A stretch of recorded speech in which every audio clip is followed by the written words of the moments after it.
English runs in my blood, guys. I literally thought I knew enough English to not have to take an English test. I mean, I have lived in Zimbabwe as a former British colony.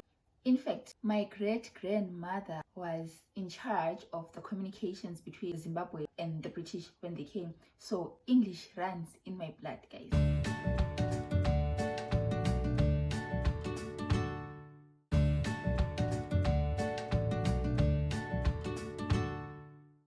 Hello everyone, my name is Vusi and welcome to my channel. In this video, I will show you how I negotiated my way into the world's best business school, given the weaknesses that I had in some parts of my application. I am not an admission expert, neither am I a negotiations expert, but if it helps, I was voted craftiest negotiator in this year's negotiation and bargaining class, which included people from all programs up to executive education. I hope this video helps to give you some confidence and give you some tools to help you to be better able to correctly estimate yourself and your application, given the weaknesses that you may have and despite the weaknesses that you may have in some parts of your application. In my last video, I shared 7 application essentials.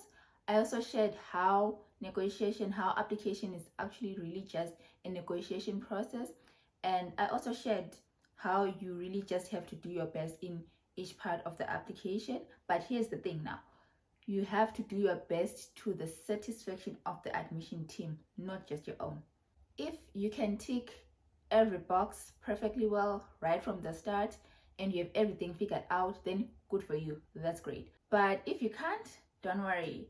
There are many ways of getting to the same thing and we'll figure it out together in this video. By the way, thank you so much for the support. Thank you so much for the support viewing this video, subscribing, liking, sharing and commenting. And thank you so much for the feedback that you've been giving to me. If you haven't subscribed yet, feel free to hit the red button below and subscribe, and also turn on the notification bell, and also like the video so that YouTube can share the video with many more other people. For those who don't really know me, my name is Vusi Hlodlo. I come from Zimbabwe. I was born and bred in Zimbabwe. I studied there, I worked there, did everything there, and I moved to London last year, exactly 1 year ago, to study a master's in financial analysis degree at London Business School. But now I have graduated. How I got here? Well, I had to go through the application process like everyone else, but it took me a while to actually start. It took me about a year to start the application. So if you're hesitating, if you're second guessing yourself, if you're scared to start your application, I absolutely resonate. But I hope this video helps you to find courage to start your application or to complete your application. I applied to LBS a year and a half ago, but a few days before the deadline, I lost the application money. So now I no longer had the application fee, which was £95 at that time and translated to about 135 US dollars.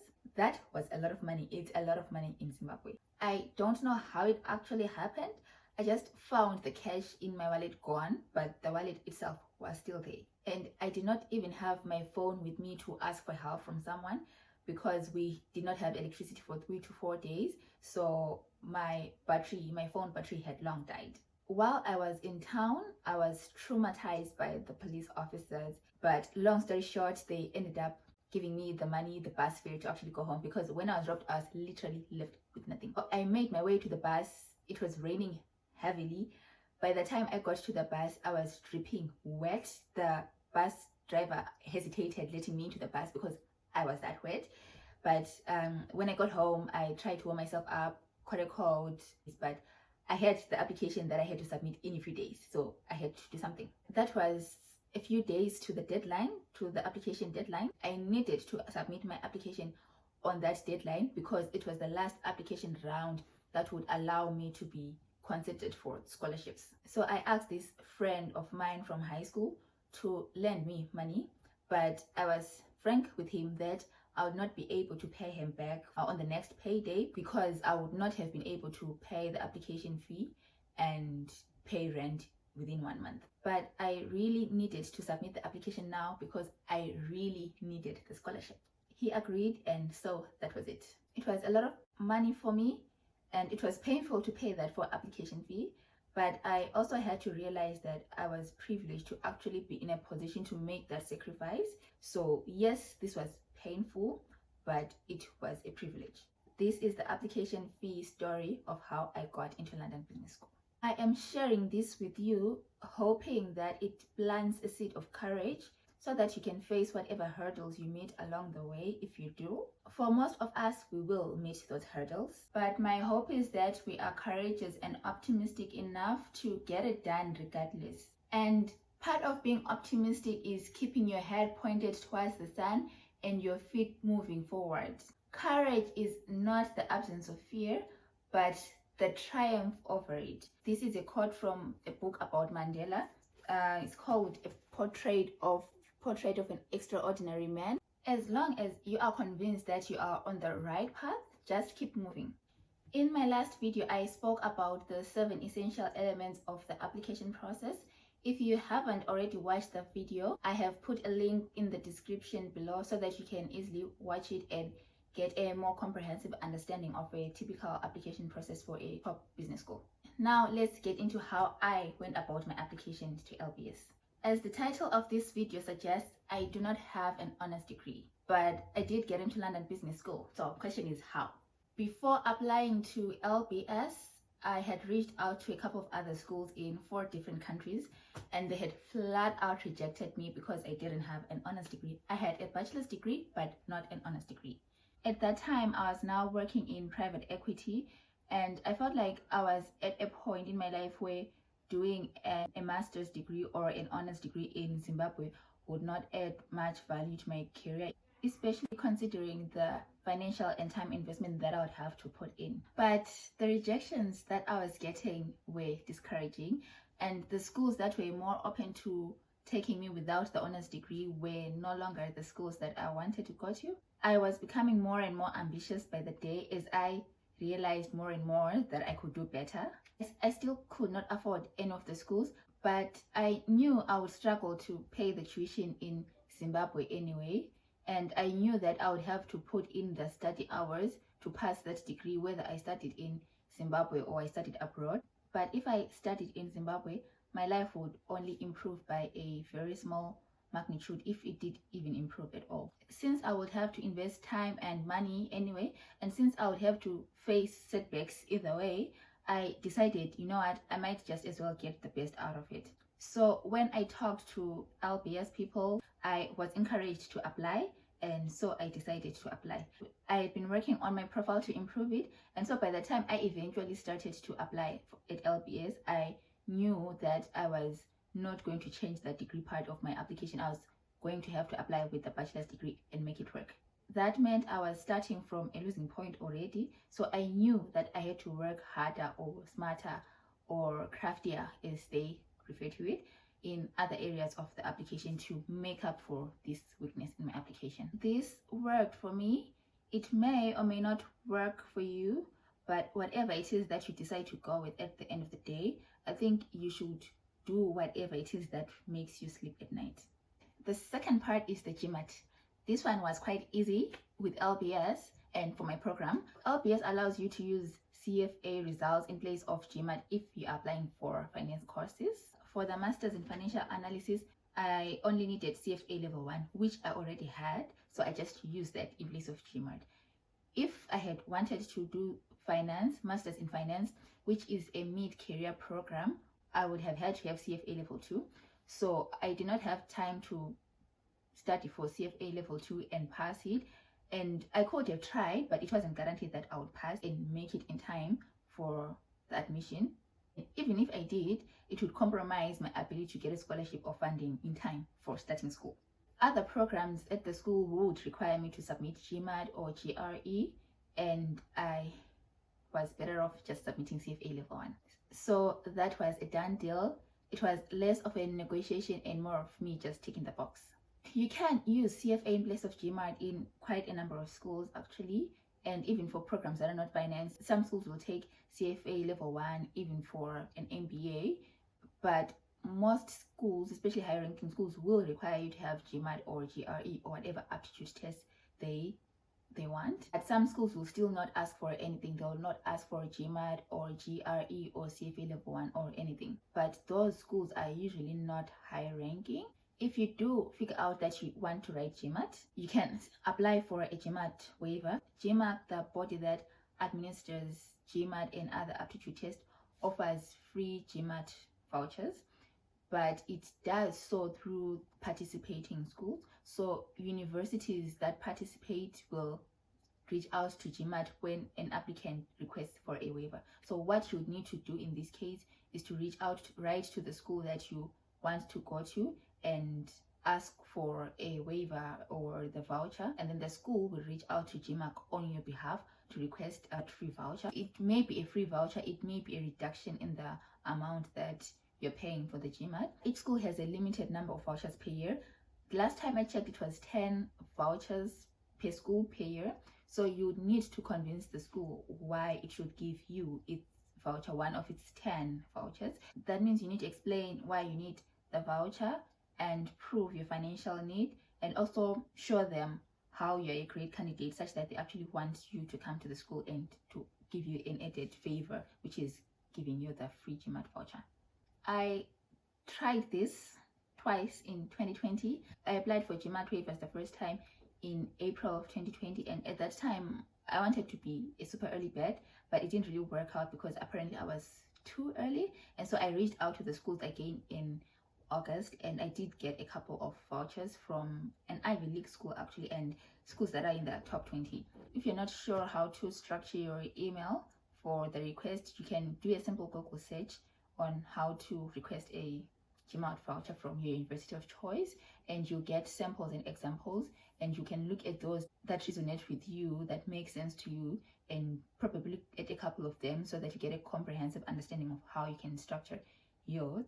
The third part is the English test. I literally thought I knew enough English to not have to write the EILTS or to take an English test. I mean, I have lived in Zimbabwe the greater part of my life, which is almost all my life, and it's a English-speaking country as a former British colony. In fact, my great-grandmother was in charge of the communications between the Zimbabwe, then Rhodesia, and the British when they came. So English runs in my blood, guys. But apparently Zimbabwe is not recognized as an English-speaking country. At least it's not always recognized as an English-speaking country. But since my degree was fully taught in English anyway, LBS allowed me to not have to take the English test on those grounds if I could demonstrate that I actually had my degree fully taught in English. But some schools will still require you to take the test, so you need to check with the school that you are applying or the schools that you want to apply to. And then the fourth part is experience. I mentioned that I applied for admission in January of 2021 for starting August 2021. For the MFA program, the requirement was 0 to 2 years work experience by the time you start the program. And for the Masters in Finance, which was the mid-career degree, the requirement was 3 to 8 years postgraduate work experience. A big part of me actually wanted to apply for the Masters in Finance, but I would have only 2 years work experience, close to 2 years work experience by the time I started the program at London Business School. And based on that work experience, I decided I probably stood a better chance at getting a place for MFA than for Masters in Finance. I was working in private equity at that time, which counts for high quality work experience. So that was a plus for whatever program I decided to apply to. But I already had weaknesses that I needed to make up for. So applying for a Masters in Finance would have been a risky choice. I was trying to invest in moving out of the country, and I could apply for both Masters in Finance and Masters in Financial Analysis. But given the financial constraints, I could only apply for one. So the odds fell on Masters in Financial Analysis. And then the application fee. I have told the story already, but again, like the GMAT, you can write to the school that you want to get into if you want an application fee waiver. Not all schools are willing to waive the application fee, and especially not high-ranking schools. Some do, but not all of them. But there is no harm in trying. And when you do reach out to them, frame your message in such a way that makes them see why they should give you an application fee waiver. I sent dozens of those emails in 2020, and half of those schools that I emailed did not respond, and Harvard was one of those that did not respond. That was in 2020. And then in 2021, a year later, Harvard introduced a needs-based application fee waiver program that you can apply to. But for me at that time, I was already on my way to London Business School. Definitely check that application fee waiver is there on their website. MIT is another one that does offer application fee waivers to candidates that they find worthy, and Oxford as well.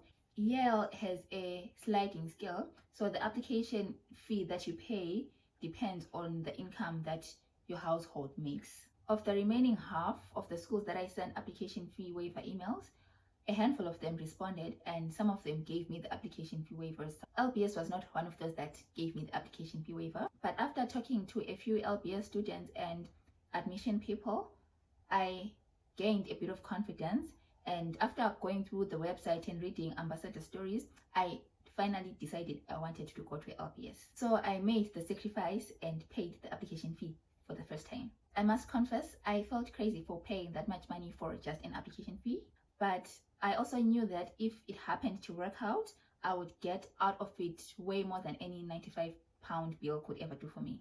An alternative would be to just apply to schools that don't require you to pay applications. There are quite a number of those schools, but they will mostly not be high ranking.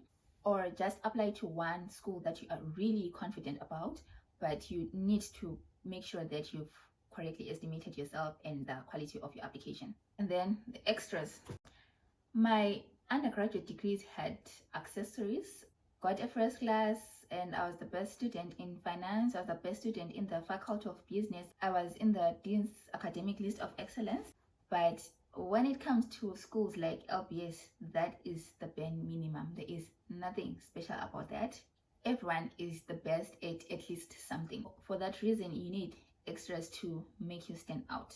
I, for one, did not have any international experience. I had never really traveled, but I had done CFA Equity Research Challenge, and my team had been second. We were also pioneering the program, so I put that forward. I set for professional exams, I set for CFA exams, I set for an ACA exam. I was a delegate at a central bank bill discussion. I was a member of the South African Institute of Bankers. I was a member of the Zimbabwean Investment Professionals Association. I played netball. I co-founded a charity with some of my friends from church. Don't ask me what happened to it. I was in the finance committee during undergrad. I was chosen to be a deaconess at the church at my university, which is a position that reflects a high level of integrity. I was the first girl at a boys' school, and I was the only girl in my class at that boys' school for the whole year. So I put those things forward. But please don't feel intimidated. I had these things, so I could put them. Besides, I had to make up for not having an honors degree and other weaknesses in my application and not having international experience. It's possible that I may have overcompensated for it, but hey, I had actually paid application fee for this, so I needed to make sure that it works out. You don't really need to have 1,000 things listed. You just need to demonstrate that you have a life outside the classroom, that your value goes beyond just passing tests and exams. It could be attending seminars, it could be doing sports, doing clubs, organizing events, volunteering, whatever that you decide to do. It could be starting a business, it could literally be anything, but something that makes you an exciting person. But try and have good extras because the competition is real. And then the last part is the essays.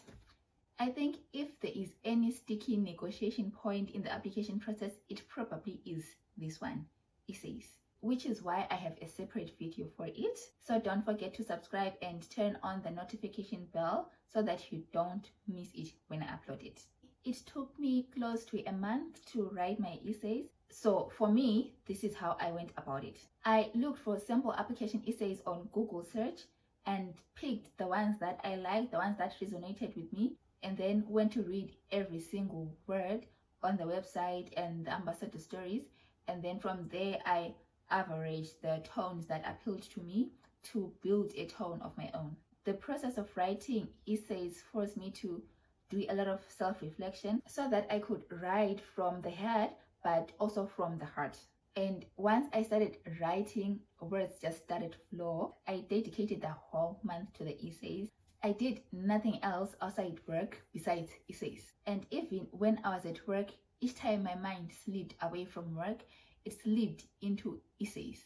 I struggled to sleep at night just thinking about it. And sometimes when I was inspired, I would wake up in the middle of the night and jot down whatever it is that was in my mind, so that by the time morning came, I still had a record of it. On weekends, I sat down to fully immerse myself in the essays. These essays had the potential to be my superpower. Writing was quite my strength, but I did not know what I was up against. I did not know how high the bar was, so I literally just had to give my all. And when I was done, I ran my applications through one of the alums that I'd been speaking to, and he made notes and gave advice, which I incorporated in the application, and now I felt I had a masterpiece. By the time I eventually submitted the application and the application essays, about 90% of my initial essays had changed. I had to make them as closest to perfect as possible to make up for weaknesses in parts of my application, but also to increase my chances of getting a scholarship. I had to do all that to the satisfaction of the admission team. Fortunately for me, LBS did take the chance on me. Not everyone gets this, so give it your all. As you reach out to the school that you'll be reaching out to, present yourself in a way that will make the person on the other side of the email eager to solve your problem. Present yourself in a way that if it were you receiving the same email, you would be eager to have the person sending the email join the school. And as much as possible, try get it right the first time, because once an opinion about you is formed, it becomes difficult to change that. Some will still just respond as though they don't want to waste their time talking to you. And at this point, you have to realize that you probably need them more than they need you. In which case, you may need to cede your power and your confidence and be humble without necessarily being desperate and overbearing. If it doesn't work the first time, try again another time and take note of trends in the responses and adjust accordingly. There is usually more than one way to get what you want at the end of the day, so keep an open mind. I hope you have an improved sense of how to work around your own application. Join me in my next video where I will share and read out loud my application essay that got me admission and a full scholarship. Thank you for watching and see you soon.